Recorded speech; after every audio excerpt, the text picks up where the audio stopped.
let's say you guys were given this table right here. The rate of change is 30 because it's going up by 30 each time. Here going up 30, here 30. As long as it's going up by 1s on top, you can figure that out. So it's going up by 30.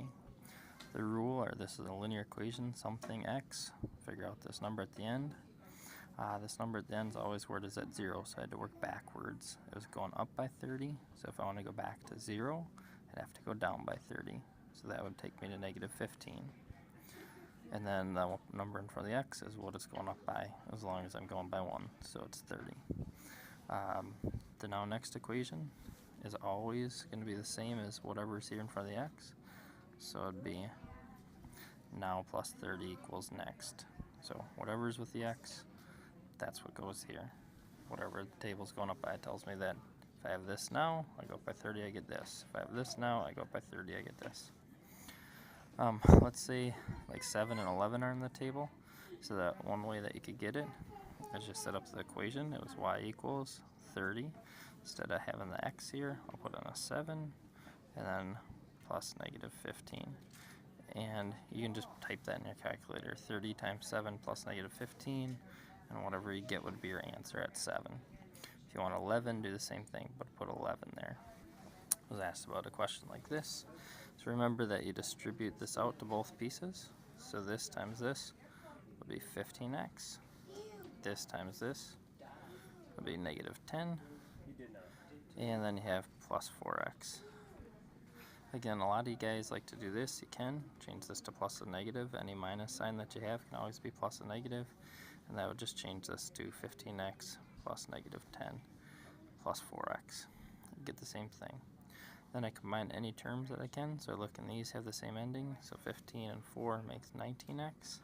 And still have the plus negative 10 or minus 10. You guys asked about a graph like this.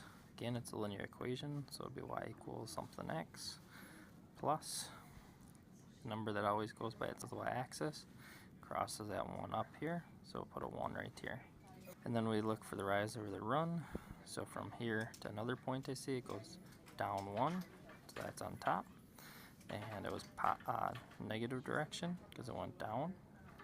And then it went right 1, 2. So it went down 1, right 2, so we put a 2 on the bottom because it went right, so rise over run. So that would be our equation, y equals negative 1 over 2x plus 1. Then something like this,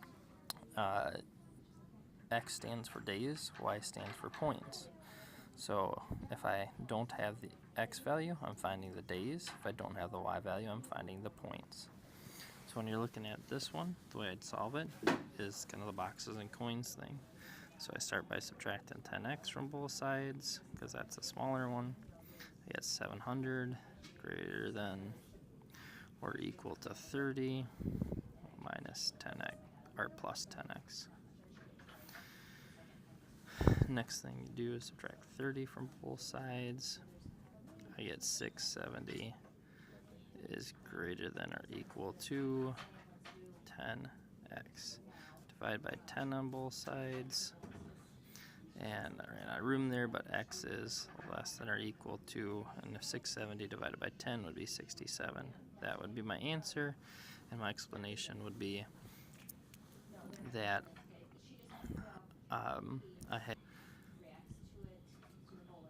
that this person here, we'll call him person 1, is greater than person 2 for 67 days.